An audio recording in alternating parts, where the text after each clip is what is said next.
Jesus challenged patriarchy's oppression of women and set the standard of gender equality as God's vision for the kingdom. Martha and Mary were certainly gutsy women and close friends of Jesus.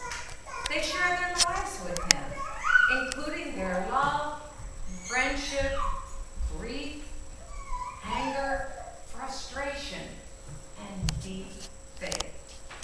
They are role models for all of us, especially those who believe that we are called to live gospel equality. Martha and Mary appear in the Gospels more than once. In the Gospel of Mark, Peter responds to Jesus' question, "Who do you say that I am?" by proclaiming, "You are the Messiah." In John chapter 11, verses 1 to 45, Martha and Mary send a message to Jesus that their brother Lazarus is sick. When Jesus arrived in Bethany, Lazarus had been dead for 4 days. Martha went to meet Jesus and told him about Lazarus' death. Jesus assured her that her brother would rise again. Martha replied that she knew that he would rise again on the last day. Jesus then said to her, "I am the resurrection and the life. Those who believe in me will live, even if they die. And those who are alive and believe in me will never die." "Do you believe this?" Martha replied, "I have come to believe that you are the Messiah, God's only begotten, the one who is coming into the world."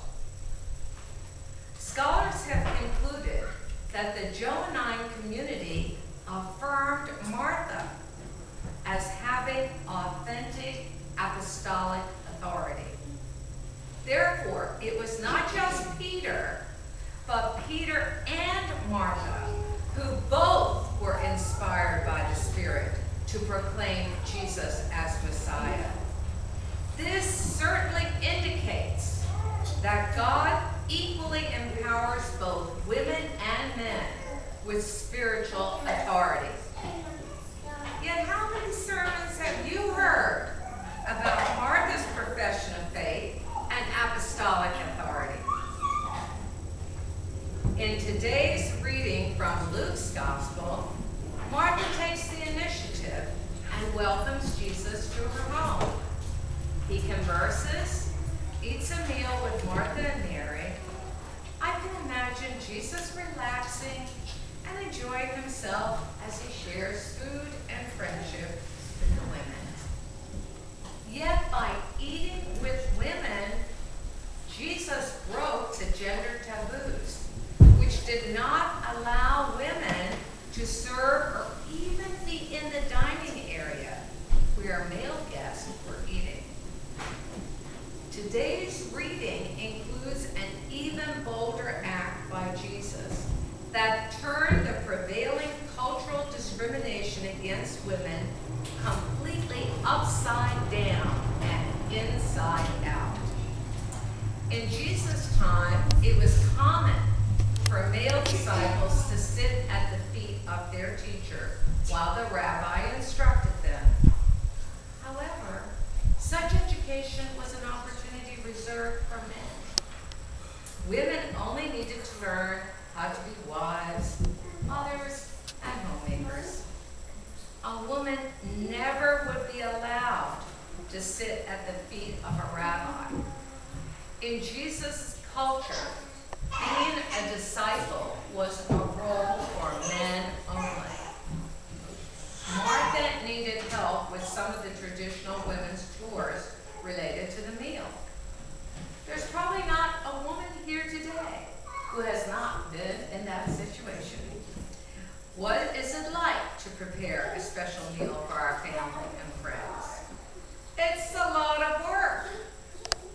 Who would want to tackle this task task alone.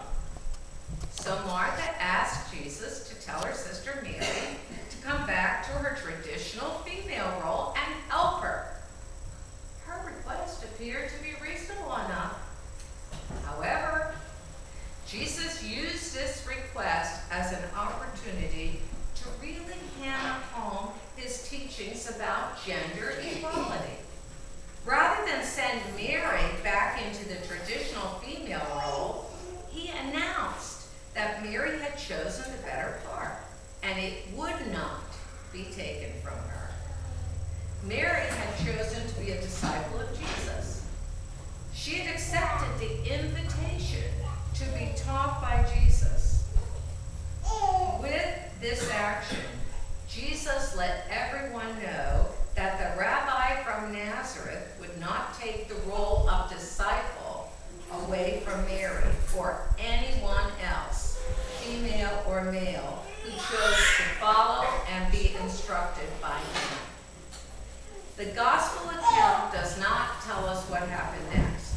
Still, I can imagine how things unfolded. When Jesus refused to thrust Mary back into a traditional female role, the mouths of nearly everyone present in the room fell open in shock. It became so quiet, one could hear a pin drop. I then see Jesus turning to Mary and smiling at her. She is in tears because he has affirmed her choice to answer the call from God to be Jesus' disciple. Then I see Jesus turning to Martha and extending his hand to her. She hesitates for a moment, but finally takes his hand and lets him bring her into the inner circle as well. The men make room for Martha at Jesus' feet, and Jesus gently seats Martha next to her sister Mary. The dishes can wait. Jesus' teaching is more important, and Jesus would not allow anyone to be deprived of full discipleship. We know that in Luke's church, well-to-do Hellenistic women hosted the Eucharistic celebration in their homes. Yet this means that women presided at Eucharist in what is referred to in the New Testament as house churches. St. Paul in Romans 16 greets women leaders like Deacon Phoebe, the Apostle Junia, Prisca, and many others who worshiped in homes and risked their lives for the gospel. Scholars like Gary Macy, in The Hidden History of Women's Ordination, presents evidence that women were ordained during the first 1,200 years of the church's history. One can say that this is the church's best kept secret, but no more. The good news is that Jesus treated women as spiritual equals. It is time for the institutional church to go back to its roots and do the same. With the women's priest movement, we have come full circle with a renewed priestly community in an egalitarian circle of equals. Sisters and brothers, let us proclaim this from the housetops.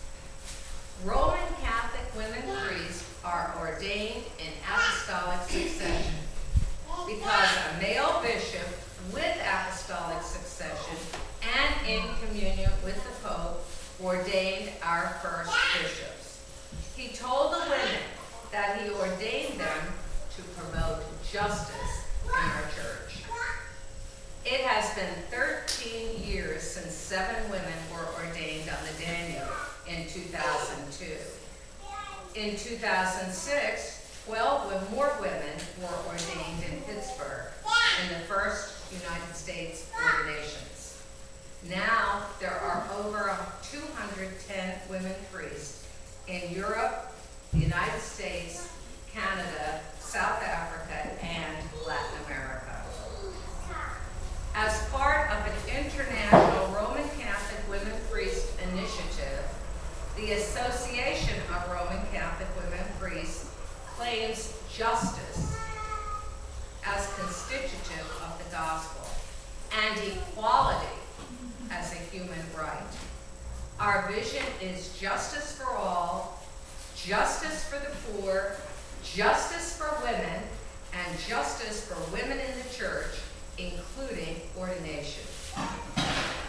Women priests are visible reminders that women are equal images of God and therefore worthy to preside at the altar. We are living prophetic obedience to the Spirit by disobeying an unjust, man-made canon law that discriminates against women in our church. Sexism, like racism, is a sin. Like Rosa Parks, whose refusal to sit in the back of the bus helped to ignite the civil rights movement, the Association of Roman Catholic Women Priests is not leaving the church, but leading the Catholic Church into a new era of justice and equality. No punishment, including excommunication, can stop this movement of the Spirit. In fact, one could argue that Pope Benedict, who canonized 2 excommunicated nuns, made excommunication the new fast track to canonization. Now we ordain our beloved sister, Mary Catherine White. Like Martha and Mary, she is a gutsy woman who reminds us that women are spiritual equals, that all are called to serve those in need and to transform unjust structures in our church and world. Like Martha and Mary, Mary Catherine will serve at the banquet of Christ's compassion and welcome all to the table of plenty. Wouldn't Martha and Mary be